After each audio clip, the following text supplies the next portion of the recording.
अवधूत चिंतन श्री गुरुदेव दत्त श्रीपादराजं शरणं प्रपद्ये। सूरे शत्रुमूळथी हणवो सावध जाण, नहीं तो आखर दुखनु थाये कारण मान। अग्निशेष ऋणशेष ने शत्रुशेष पण तेम, शोक करावे आखरे अनुभव वाणी एम। अलख निरंजन ने कहे माटे सुगने जान, राखवू न ऋण कोईनो जरिए बाकी मान। नहीं तो भोगवो पड़े दुख आखरे, जन्मे वा जन्मांतरे छूटे कर्म न ते।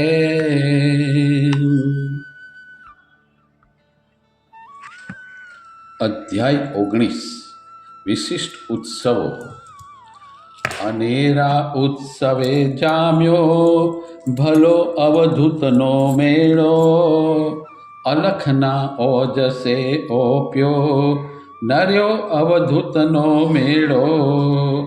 भगत जन भक्ति रस पाम्यो, खरो अवधूतनो मेळो। निरंगी रंग थी रंग्यो, रूडो अवधूतनो मेळो। પૂજ્ય શ્રી સ્વયં બ્રહ્મ સ્વરૂપ બ્રહ્મમય પૂર્ણ બ્રહ્મનિષ્ઠ હોવા છતાં સગુણ સ્વરૂપે સંસારમાં વિચરી માત્ર કાળ નિર્ગમન કરે છે। પૂર્ણતાને પામેલા આત્મનિષ્ઠને કાંઈ કરવાનું હોતું નથી। જે કાંઈ કરે છે તે ઈશ્વર પ્રેરિત કરે છે, લોકોના શ્રેય માટે કરે છે, પ્રારબ્ધ અનુસાર સર્વત્ર વિચરે છે। પૂજ્યશ્રીએ બોધમાલિકામાં લખ્યું છે, નિસંગો વિહરે લોકે વ્યાપ્તમાં નિરામયઃ, અન્ય ચિંતામ ન કુર્વિત પ્રારબ્ધે દત્તહદ્ર સુધી। કોઈની પણ સંગત વિનાનો જેના કર્મો પૂર્ણ થયા છે તેઓ આધિ વ્યાધિ જેવા આયમથી મુક્ત એટલે કે નિરામય, શુદ્ધિ યુક્તિ જ્ઞાની પોતાના સ્વરૂપથી અન્યનું ચિંતન નહીં કરતા, માત્ર પ્રારબ્ધમાં જ દ્રષ્ટિ પરોવીને જગતમાં વિચરે છે। એટલે કે એ જ્ઞાની પોતાના શરીરના નિર્વાહનો વિચાર ન કરતા પ્રારબ્ધ અનુસાર જીવન વ્યતીત કરે છે। પરમ કૃપાળુ પરમાત્મા આવા સંતોનો જગતના કલ્યાણ માટે ઉપયોગ કરે છે। વિપથગામી મનુષ્યોને સન્માર્ગે વાળવા માટે સંતોને પ્રેરે છે। પૂજ્યશ્રી ક્યારેક ભાષણ આપતા નહીં, ક્યારેય કોઈને બોધ આપતા નહીં, પરંતુ દત્ત જયંતીઓ, રંગ જયંતીઓ, ગુરુ પૂર્ણિમા વગેરે મહોત્સવની સમાપ્તિ પછી ભક્તોના આગ્રહને વશ થઈ એ આગ્રહને પરમાત્માનો આદેશ સમજીને, મરજી સમજીને આદેશાત્મક અને માર્ગદર્શક પ્રવચન કરતા। સંવત 2012માં વડોદરામાં વાડી વિસ્તારના અંબાલાલ મિસ્ત્રીને ત્યાં દત્ત જયંતીનો ઉત્સવ થયો। વાડી વિસ્તારમાં સવારથી જ મેદની જામવા લાગી। ભજન, કીર્તન, ધૂન, ગુરુ લીલામૃતના પારાયણ વગેરેથી આખો વિસ્તાર ધમધમી ઉઠ્યો। વડોદરાને ખૂણે ખૂણેથી અને આજુબાજુના ગામો અને શહેરોમાંથી ભક્તો દત્ત જયંતીનો ઉત્સવ ઉજવવા એકત્ર થયા। ભક્તો દત્ત ભક્તિમાં તરબોળ થઈ ગયા। પૂજ્યશ્રી વાડીમાં અંબાલાલ મિસ્ત્રીને ત્યાં જવા વડોદરા આવ્યા। તેમની શોભાયાત્રા નીકળી। રસ્તામાં રામગલોલા મંદિર આવ્યું। પૂજ્યશ્રીની એક રંગ જયંતી અહીં ખૂબ જ ધામધૂમથી અને પૂર્ણ ભવ્યતાથી ઉજવાઈ હતી। પૂજ્યશ્રીના નિયમ મુજબ રસ્તામાં આવતા મંદિરમાં નારિયેળ પુષ્પ ધરાવતા, રામજી મંદિર આવતા દર્શન કરવા શોભાયાત્રા થોભી। પૂજ્યશ્રી અંદર ગયા। મહંતજીએ પૂજ્યશ્રીને હાર આપ્યો. રામજીની મૂર્તિ ઊંચી હતી, નીચે રહીને હાર પહેરાવી શકાય તેમ ન હતું, એટલે મહંત નાનું ટેબલ લેવા ગયા. એટલામાં તો રામજીની મૂર્તિ નીચી થઈ અને પૂજ્યશ્રીએ હાર પહેરાવી દીધો. ટેબલ લઈને મહંતજી આવ્યા ત્યારે રામજીના ગળે હાર ઝૂલતો જોઈ આશ્ચર્ય પામ્યા. એટલે પૂજ્યશ્રી બોલ્યા, ભક્ત વેંત નમે તો ભગવાન હાથ નમે. હું રામજીના દર્શન માટે નીચે ઉતર્યો તો રામજીએ નીચે આવી મારો હાર સ્વીકાર્યો. ત્યારબાદ પૂજ્યશ્રીનું ઉડતું પ્રવચન વંચાયું. ઘણા બધા લોકો અનેકવાર પૂછે છે કે ધર્મનું લક્ષણ કયું? શાસ્ત્રમાં કહ્યું છે, ધારણાદ ધર્મ ઇત્યાહુ. જે સમાજને ધારણ કરી રાખે, એટલે કે સમાજને છિન્ન ભિન્ન થતો અટકાવે, અર્થાત સમાજનું ઐક્ય, ઐશ્વર્ય અને અસ્મિતા વધારવામાં અને ટકાવવામાં મદદ કરે તે ધર્મ. જો આમ જ હોય તો ધર્મના નામે ઝઘડા ના રહે. પરંતુ આપણે જોઈએ છીએ કે ધર્મના નામે ખૂબ જ ઝઘડા થાય છે. તેનું કારણ છે, જેમ બે આંધળાઓ સામસામે આવે તો અથડાઈ જાય, તેમ ધર્મની બાબતમાં ગેરસમજ ધરાવતા માણસો અંદર અંદર બાખડી પડે છે. ખરેખર ધર્મમાં ઝઘડાને કોઈ સ્થાન જ નથી, કારણ કે કોઈ પણ ધર્મ ચોરી કરવી, અસત્ય બોલવું કે વ્યભિચાર કરવો એવું ક્યારેય કહેતો નથી. વાડીમાં મારી પાસે આવવા માટે ઘણા બધા રસ્તેથી આવી શકાય. જુદે જુદે રસ્તે આવનાર માણસોનું રસ્તાનું વર્ણન અલગ અલગ હોય. બધા જ રસ્તા છેવટે તો એક જ જગ્યાએ એટલે કે વાડીમાં મારી પાસે પૂરા થાય છે. તે પ્રમાણે પરમાત્માને પામવા માટે જુદા જુદા ધર્મો એટલે કે રસ્તાઓ હોય છે. એટલે કે ધર્મના આચાર વિચારમાં અર્થાત રસ્તાઓના વર્ણનમાં ચોક્કસ ફેર હશે, પરંતુ તેનું પરિણામ પરમાત્મા સુધી પહોંચવું એમાં ફેર પડે નહીં. એટલે અમુક ધર્મ સારો છે અને અમુક સારો નથી, તે ઝઘડા ખોટા છે. દરેક ધર્મનો હેતુ એક જ છે. કોઈ એક ભક્ત પરમાત્માને એક રૂપમાં માને, બીજો ભક્ત બીજા રૂપમાં માને છે. જો દરેક પોતપોતાના દેવના રૂપ પોતાના પૂરતા રાખી ભજ્યા કરે ત્યાં સુધી કોઈ ઝઘડો નથી. પરંતુ વ્યક્તિ જ્યારે પોતે જેનામાં માને છે તેમાં બીજાને પણ માનવા માટે દબાણ કરે છે, ત્યારે ઝઘડા ઉત્પન્ન થાય છે. પર્વત ઉપર ચડવા માટે તળેટીથી જુઓ તો ઘણા બધા રસ્તા હોય છે. અધવચ્ચે પહોંચેલાને એમ થાય છે કે આ જ રસ્તો છે, તેથી બીજાને પણ એ રસ્તે આવવા માટે તે કહે છે. તેમાંથી ઝઘડા થાય છે. જ્યારે જે ટોચ ઉપર પહોંચેલો છે તેને તો નીચેથી દેખાય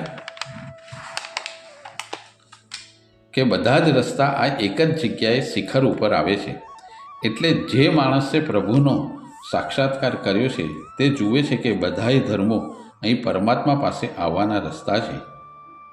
તેથી તેને કોઈ સાથે ઝઘડો નથી. પૂજ્યશ્રી પોતાના ભક્તો તરફ ખૂબ કોમળ હતા. ભક્તોના દુઃખ જોઈ શકતા નહીં, તેથી કેટલીક વખતે ભક્તોના દુઃખ પોતે લઈ લેતા, ભક્તોનું દુઃખ પોતાના શરીર ઉપર ભોગવતા. પૂજ્યશ્રી પૌરમાં હતા તે સમય દરમિયાન ત્યાં રોજ ભજન થાય.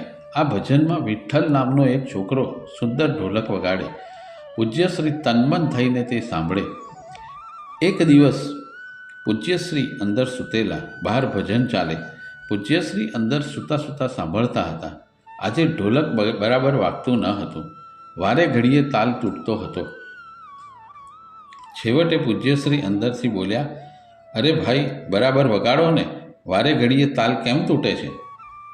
બહારથી એક છોકરો બોલ્યો, બાપજી, આજે વિઠ્ઠલ નથી આવ્યો એટલે ઢોલક બીજો છોકરો વગાડે છે. બાપજી કહે, વિઠ્ઠલ કેમ નથી આવ્યો? બહારથી જવાબ આવ્યો, એને આજે ખૂબ તાવ છે. બે ચાર પળ રહીને પૂજ્યશ્રી સ્વતઃ બોલ્યા, તે છોકરાનું કેટલું બધું કામ બગડે છે, એને તાવ કેમ આવ્યો? હે તાવ, તું મારા શરીરનો ઉપભોગ કર, વિઠ્ઠલને છૂટો કર. અને વળતી જ પડે પૂજ્યશ્રી અંદર ધ્રુજવા લાગ્યા. ધ્રુજતા ધ્રુજતા પૂજ્યશ્રીના મોંમાંથી સિસકારીઓ નીકળી જતી હતી. આવો એકાદ સિસકારો બહાર બેઠેલા છોકરાઓએ સાંભળ્યો એટલે કુટીરમાં જ ગયા અને જોયું તો પૂજ્યશ્રી ખૂબ ધ્રુજતા હતા. બધા ગભરાઈ ગયા. પૂજ્યશ્રી બોલ્યા, પેલો કામળો ઓઢાડો અને પછી જાઓ. છોકરાઓ પૂજ્યશ્રીને કામળો ઓઢાડી સીધા વિઠ્ઠલને ઘેર ગયા. તેમણે જોયું તો વિઠ્ઠલ જમતો હતો. બધાને આવેલા જોઈ વિઠ્ઠલ બોલ્યો, આજે તો ભયંકર તાવ હતો. લોઢું તપે તેવું શરીર તપતું હતું. શરીરમાં ભયંકર ફારસૂસ થતી હતી. એટલામાં પૂજ્ય બાપજી યાદ આવ્યા. હું તંદ્રામાં ઉતરી ગયો. જાણે બાપજી આવ્યા અને મારે માથે હાથ ફેરવ્યો. બસ હું તો એકદમ સ્વસ્થ થઈ ગયો. ભૂખ લાગી એટલે ખાવા બેઠો. પછી એક છોકરો બોલ્યો, વિઠ્ઠલ, તારો તાવ બાપજીએ લઈ લીધો છે. અત્યારે તેઓ તાવમાં કણસે છે. વિઠ્ઠલ અવાક થઈ ગયો. તેને ખૂબ દુઃખ થયું. પોતાને કારણે પૂજ્યશ્રીને કેટલી તકલીફ પડે છે. બીજે જ દિવસે સવારે પૂજ્યશ્રીના દર્શને ગયો. પૂજ્યશ્રી માત્ર માતૃપ્રેમને તાંતણે જ નારેશ્વરમાં જકડાઈ રહ્યા હતા. માતૃપ્રેમનો કાચો ધાગો લોખંડની સાંકળ કરતાં પણ મજબૂત હતો. નહીં તો અવધૂતની પાંખોને ઉડવા માટે બ્રહ્માંડ પણ નાનું પડત. આખી પૃથ્વીને પોતાનું ઘર કરનાર એ અલગારા સંત સારાય સંસારમાં વિચરતા હોત. માજીને લીધે નારેશ્વર ભક્તોને પોતાના ઘર કરતાં પણ અધકેરું લાગતું હતું. માજીનો ત્યાગ, પ્રેમ, વાત્સલ્ય, કરુણા, દયા અને મમતા ભક્તોને ચુંબકની જેમ ખેંચી રાખતી હતી. આજના નારેશ્વરનો વિકાસનો મુખ્ય યશ પૂજ્ય માજીને ફાળે જાય છે. સ્થાનની દરેકે દરેક ગતિવિધિ પર પૂજ્ય માજીની દેખરેખ રહેતી. દરેક ભક્ત માટે પૂજ્ય માજી સાક્ષાત જગદંબા સમાન હતા. ભક્તોને તેમને માટે અદમ્ય પ્રેમ હતો. તેથી એક વખત ડૉક્ટર વાણીને સ્થાનમાં પૂજ્ય માજીની યાદગીરી મૂકવાનું મન થયું. બધા ભક્તોને ભેગા કર્યા. ચર્ચા દરમિયાન જુદા જુદા સૂચનો આવ્યા. અંતે ડૉક્ટર વાણી બોલ્યા, માજીની એક સુંદર આરસની પ્રતિમા બનાવડાવીએ, એને સ્થાનમાં પધરાવીએ અને દર સાલ નવરાત્રિમાં માની ફરતે ગરબા ગાઈએ. બધાને આ સૂચન ગળે ઉતરી ગયું. પૂજ્યશ્રીની આજ્ઞા લેવાનું કામ ડૉક્ટર વાણીને સોંપાયું. સાંજે ડૉક્ટર વાણી પૂજ્યશ્રી પાસે ગયા. પ્રણામ કરી પૂજ્યશ્રી પાસે બેઠા. બીજી આગળ પાછળની થોડી વાતો કરી પછી બોલ્યા, બાપજી, આપ સહિત આપનો સમગ્ર ભક્ત સમુદાય પૂજ્ય માજીના સંતાન છે. માના મહિમાને સ્થાપિત કરવા બધા એમ વિચારે છે કે પૂજ્ય માજીની આરસની પ્રતિમા બનાવીને સ્થાનમાં સ્થાપવી. એક પળ આંખો બંધ કરીને પૂજ્યશ્રીએ કહ્યું, વિચાર સારો છે. માજી માટે જેટલું કરીએ તેટલું ઓછું છે. તમને બધાને યોગ્ય લાગે તે કરો. પૂજ્ય માજીની આરસની પ્રતિમા બનાવી કલાત્મક માતૃ મંદિરમાં સ્થાપન કરવાની પરવાનગી મળી ગઈ હતી. બધા ભક્તો ખૂબ આનંદમાં આવી ગયા. ચર્ચાને અંતે નક્કી થયું કે માતૃ કુટીરની બાજુમાં જ માતૃ મંદિર બનાવવું. ડૉક્ટર વાણી અને દેવ સાહેબે અમદાવાદમાં સારા સલાટની શોધ કરવા માંડી. છેવટે ચીનુભાઈ શેઠની મદદથી એક સલાટ મળી ગયો. તેનું નામ હતું અમૃતલાલ મિસ્ત્રી. તે ખૂબ ઉત્તમ મૂર્તિકાર હતો, પણ તે દારૂડિયો અને મનમોજી હતો. મન ફાવે તો ઝડપથી કામ કરે અને ન કરે તો મહિનાઓ સુધી ના કરે. કામ કરતાં તેને અચૂક દારૂ પીવા જોઈતો. દારૂ પીને તે ખૂબ સારું કામ કરી શકતો. ચીનુભાઈ શેઠના બંગલાના એક ઓરડામાં મૂર્તિ બનાવવાનું કામ શરૂ કર્યું. સંવત 2012માં ભાદરવામાં કામ શરૂ થયું અને આસો સુદ બીજને દિવસે મૂર્તિ તૈયાર થઈ. પૂજ્યશ્રી કોઈ પણ સંજોગોમાં લલિતા પંચમીને દિવસે મૂર્તિ સ્થપાય તેવો આગ્રહ સેવતા હતા. 51 મણની આરસની મૂર્તિ માટે 6 ફૂટનું લાંબુ ખોખું તૈયાર કરાવ્યું. તેમાં વ્યવસ્થિત રીતે મૂકી અમદાવાદથી ગાડીમાં ચડાવી મિયાગામ ગાર્ડને વિનંતી કરી ગાડી લગભગ અડધો કલાક રોકવી પડી. 15 જેટલા પોર્ટરો પણ ઉતારી ન શક્યા. એટલામાં એક જાડો પોર્ટર આવ્યો. તેણે પેટી પીઠ ઉપર લીધી. બીજા પોર્ટરોએ ટેકો કર્યો. ઘડીકમાં પેટી નીચે ઉતરી ગઈ અને નારેશ્વરની ગાડીમાં ચઢાવી દીધી. ત્યાર પછી પોર્ટરોને 2 રૂપિયા આપ્યા. તે વખતે પેલો જાડો પોર્ટર ગુમ થઈ ગયો. નારેશ્વર રોડ આવતા ત્યાં ખૂબ વરસાદ હતો. ગાડી કોરલ થઈ પાછી આવી, પણ વરસાદ ચાલુ રહ્યો એટલે મહા મહેનતે પેટી ઉતારી લગભગ 4 કલાકે નારેશ્વર પહોંચી. પૂજ્યશ્રીએ પ્રણામ કર્યા. આસો સુદ ચોથની રાત્રે 12 વાગે મૂર્તિ માતૃ મંદિરમાં ગોઠવવાની જવાબદારી દેવ સાહેબની હતી. મૂર્તિ વ્યવસ્થિત રીતે ગોઠવી શકાય તે માટે મુસલમાન મજૂર હતો. દેવ સાહેબે ગૂંચવાયા કરતા હતા. પૂજ્યશ્રીએ પૂછ્યું, દેવ શું વિચારે છે? બાપજી, મજૂર મુસલમાન છે. પૂજ્યશ્રી ખડખડાટ હસી પડ્યા અને પછી બોલ્યા, અલ્યા દેવ, મૂર્તિ જેણે બનાવી એ દારૂ નહોતો પીતો? જો મૂર્તિ બનાવવામાં દારૂડિયો ચાલે તો મૂકવામાં મુસલમાન ના ચાલે? ગોઠવાવી દો, જાઓ. દેવ સાહેબ અચંબામાં પડી ગયા. તેમને થયું કે આ વાત પૂજ્યશ્રી કેવી રીતે જાણી ગયા. મૂર્તિ તેના સ્થાન પર ગોઠવી દીધી. સવારે તેની પ્રાણ પ્રતિષ્ઠા હતી. એક જ્યોતિષીએ ડૉક્ટર વાણીને કહ્યું કે અત્યારે ગુરુનો અસ્ત છે, એટલે કોઈ શુભ કાર્ય થઈ શકે નહીં. ડૉક્ટર વાણીએ આવીને પૂજ્યશ્રીને કહ્યું, બાપજી, એક જ્યોતિષ કહે છે કે અત્યારે ગુરુનો અસ્ત છે, એટલે આ કામ મુલતવી રાખવું પડે. પૂજ્યશ્રી ખડખડાટ હસ્યા અને બોલ્યા, તમારા શાસ્ત્રીજીને કહો કે તમારા ગુરુનો અસ્ત થયો છે, મારા ગુરુનો નહીં. મારા ગુરુનો તો સદાય ઉદય જ હોય છે.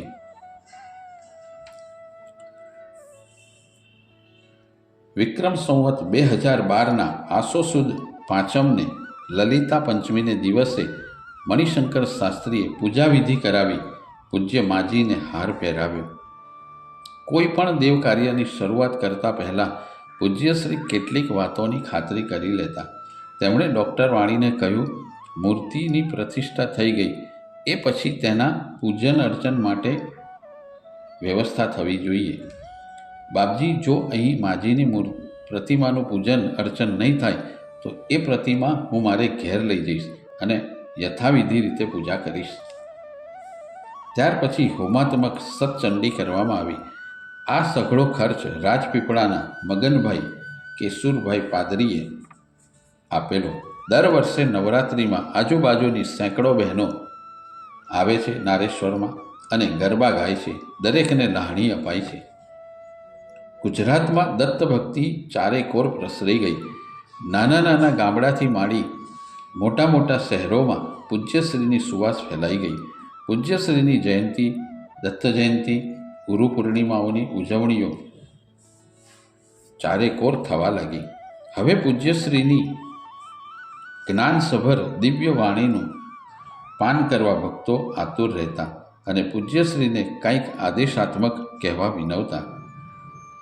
પૂજ્યશ્રીની 59મી રંગ જયંતિ કારતક સુદ 9 ને સંવત 2013ના રોજ વડોદરા તાલુકાના બાજવા ગામે ખૂબ જ આનંદ ઉલ્લાસ સાથે ઉજવાઈ. આખું ગામ ભજન, ધૂન, ગુરુ લીલામૃતના પારાયણ વગેરેથી ગાજી ઉઠ્યું. સમાપ્તિ પછી પૂજ્યશ્રીને ભક્તોએ 2 શબ્દ કહેવા વિનંતી કરી. ત્યારે પૂજ્યશ્રીએ લખેલા આદેશાત્મક વચનો શ્રી શાસ્ત્રીજીએ વાંચ્યા. પરસ્પર દેવો ભવ. એકબીજા તરફ દેવ દ્રષ્ટિથી જોતા શીખો, દાનવ દ્રષ્ટિથી નહીં. વ્યક્તિમાં રહેલા દૈવત્વને, દૈવી અંશને પીછાણો અને એકબીજાનું મંગળ ઈચ્છી જગતમાં માંગલ્ય પરસાવો. વિચાર, વાણી અને વર્તનમાં એકતા આચરો. એકબીજાને આશીર્વાદ આપો, અભિશાપ નહીં. ભલું ઈચ્છો, ભૂડું નહીં. રૂડું કરો, કૂડું નહીં. એકબીજાના પોષક બનો, શોષક નહીં. તારક બનો, મારક નહીં. ઉપકારક બનો, અપકારક નહીં. થોડું બોલો થોડું, કરો વધારે. માથું ઠંડુ રાખો, ગરમી હાથ પગમાં પ્રગટાવો. પ્રત્યેક પ્રતિ સહિષ્ણુતા કેળવો, વિદ્વિષતા નહીં. બોલો તો સત્ય બોલો, અસત્ય નહીં. કરો તો સત્કર્મ કરો, દુષ્કર્મ નહીં. વાંછો તો સર્વેનું કલ્યાણ વાંછો, માત્ર સ્વકલ્યાણ નહીં. જુઓ તો પોતાના દોષો જુઓ, ગાઓ તો બીજાના ગુણ ગાઓ, ખાવો તો સ્વકષ્ટાર્જિત ખાવો. મુખમાં અવિનાશી ભગવાન નામ, હાથે સર્વ મંગલ કામને હૈયે. હનુમાનસિંહ અડગ હામ રાખી, ધપે જાઓ ધપે જાઓ, વિજય તમારો છે, વિજય તમારો છે. વૈરાણી પ્રશમન્યાંતુ સૌહાર્દ વિધરતામ મિથઃ, કલહા વિલયમ યાંતુ ભવયંતુ જના મિથઃ. ઓમ શાંતિ શાંતિ શાંતિ. ધીરુભાઈ જોશી પૂજ્યશ્રીના અનન્ય ભક્ત. તેઓ પૂજ્યશ્રીની સેવામાં અડીખમ ઊભા રહે. તેમને 3 દીકરીઓ હતી અને પુત્ર ન હોવાનું દુઃખ કાયમ રહેતું. શરમના માર્યા તેઓ પૂજ્યશ્રીને વાત કરી શકતા નહીં. પૂજ્યશ્રી તેમનું આ દુઃખ જાણતા હતા અને એ પણ જાણતા હતા કે એ દંપતી શરમ અને આમન્યાને કારણે કાંઈ કહેતું નથી. એક દિવસ પૂજ્યશ્રીએ ધીરુભાઈના પત્ની ઇન્દુબેનને બોલાવ્યા. પાસે બેસાડી ખબર અંતર પૂછી. પછી પૂજ્યશ્રી બોલ્યા, ઇન્દુ, તું મંગળ ભૂખતા વ્રત કર. કેવી રીતે કરવાનું બાપજી? ઊભી રહે એમ કહી પૂજ્યશ્રી કુટીરમાં ગયા અને એક તાંબાનું પતરું લઈ આવ્યા. પછી તેની ઉપર મંગળનું યંત્ર દોર્યું. તે ઇન્દુબેનને આપતા બોલ્યા, જો આ મંગળનું યંત્ર છે. દર મંગળવારે લાલ વસ્ત્ર પહેરી લાલ પુષ્પથી મંગળના મંત્રથી આ યંત્રની પૂજા કરી અક્ષત વધાવવા. દર મંગળવારે કરજે. તેનું ઉદ્યાપન કરવું. બધું ખૂબ સારું થશે. જા. પૂજ્યશ્રીની આજ્ઞા અનુસાર ઇન્દુબેને મંગળ ભુક્તાનું વ્રત કર્યું. થોડાક સમયમાં ઇન્દુબેનને ગર્ભ રહ્યો અને પૂરે માસે તેમણે સુંદર પુત્રને જન્મ આપ્યો. ઘરમાં પૂજ્યશ્રીની કૃપાથી લીલા લહેર થઈ ગઈ. 1957માં ઉનાળાના સમયમાં પૂજ્યશ્રી હનુમંતેશ્વરની નર્મ કિનારે ગયા હતા. અહીં પૂજ્યશ્રી રાજપીપળાના મહારાજાના નામના મહેલમાં લગભગ 1.5 માસ રહ્યા. પૂજ્યશ્રી કહેતા કે મહારાજાના અદ્યતન સગવડોથી સુસજ્જિત મહેલમાં રહેવા છતાં હું મારે માટે થોડી અગવડો રાખું છું. પૂજ્યશ્રી તેમને મળતી સગવડોનો ક્યારેય ઉપભોગ કરતા નહીં. કદાચ તેમ કરતા દેખાય તો તે માત્ર સાક્ષી ભાવે ભક્તની ભાવનાને પોષવા માટે જ કરતા. પૂજ્યશ્રીનો આધ્યાત્મિક ઓરા અવિશ્રાંતપણે પોતાનો પ્રકાશ પાથરતો હતો.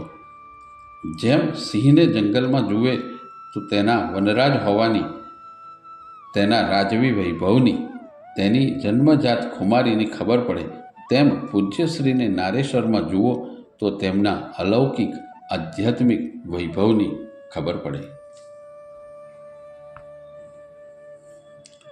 પૂજ્યશ્રીની પરિમલ જ્યારે પુષ્પનો વિકાસ થાય છે, તે ખીલે છે ત્યારે આવે છે. પોતાની પરિમલ પ્રસરાવાનું પુષ્પ નિર્લેપ ભાવે પરિમલ પ્રસરાવે છે. પોતાની પરિમલ સાથે તેને કોઈ લેવા દેવા હોતી નથી. પૂજ્યશ્રીનો આધ્યાત્મિક વિકાસ ચરમ સીમાએ ઓળંગી ગયો હતો. તેમની પ્રજ્ઞા, પરિમલ અને અવધૂતિ ઓજસ 10 દિશાઓમાં પ્રસરી ગઈ હતી. ભક્તો પૂજ્યશ્રીની એક ઝલક જોવા અધીરા થવા લાગ્યા. પૂજ્યશ્રી સાથે દૂર રહીને પણ મૌન સત્સંગ કરવા માટે ભક્તો જુદા જુદા રસ્તા શોધવા લાગ્યા. ભક્તો પૂજ્યશ્રીને દત્ત જયંતિ, ગુરુ પૂર્ણિમા, રંગ જયંતિ વગેરે ઉત્સવો માટે આમંત્રણ આપી પોતાના ગામ ઉજવણી કરતા. દિવેર ગામમાં સંવત 1997માં શરૂ થયેલી રંગ જયંતિ હવે ગામે ગામ અને અનેક શહેરોમાં ઉજવાવા લાગી. દર સાલ જ્યારે જ્યારે ઉજવાય ત્યારે ભક્તોને એમ થતું કે હવે એકાદી રંગ જયંતિ નારેશ્વરમાં ઉજવાય તો સારું. જો આમ થાય તો પૂજ્યશ્રીનો જૂનો નવો પરિવાર મળે, વિચારોની આપલે થાય, લાગણીઓની ને વાચા મળે અને ખૂબ આનંદ આવે. આ વિચાર ધીમે ધીમે મૂર્તિમંત થવા લાગ્યો. છેવટે તારીખ 25/7/1957ના રોજ જુદા જુદા ગામોના ભક્તોની નારેશ્વરમાં ડૉક્ટર વાણી સાહેબના પ્રમુખપદે સભા યોજાઈ અને સર્વાનુમતે એમ નક્કી થયું કે 60મી રંગજયંતિ નારેશ્વરમાં ઉજવવી. ડૉક્ટર વાણી સાહેબ તથા બીજા અગ્રગણ્ય સભ્યો પૂજ્યશ્રીને સભાનો નિર્ણય કહેવા અને પૂજ્યશ્રીની આજ્ઞા લેવા મળ્યા અને ભક્તોની ભાવના જણાવી. ડૉક્ટર વાણીએ ખૂબ જ નમ્રતાપૂર્વક રજૂઆત કરી.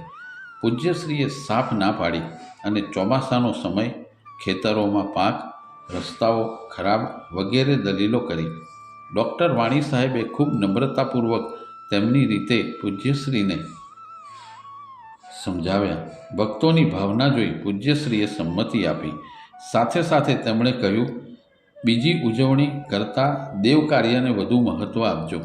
વાણી સાહેબ ત્યાં ઉપસ્થિત ભક્ત સમુદાયને આનંદના સમાચાર આપ્યા. કર્ણોપકર્ણ ગામે ગામ ખબર પડી. લોકોના આનંદનો પાર ના રહ્યો. ભક્તો માટેનો આ અતિ માંગલિક પ્રસંગ હતો. ભક્તોમાં અતિ આનંદનું પૂર ઉમટવા લાગ્યું. બધા જ સેવા કરવા તત્પર થઈ ગયા. અવધૂત ચિંતન શ્રી ગુરુદેવ દત્ત શ્રીપાદરાજમ શરણં પ્રપદ્યે. ગુરુદેવ દત્ત ગુરુદેવ દત્ત ગુરુદેવ દત્ત ગુરુદેવ દત્ત ગુરુદેવ દત્ત ગુરુદેવ દત્ત ગુરુદેવ દત્ત ગુરુદેવ દત્ત ગુરુદેવ દત્ત ગુરુદેવ દત્ત ગુરુદેવ દત્ત ગુરુદેવ. તાલી પાડો તાલી. ગુરુદેવ દત્ત ગુરુદેવ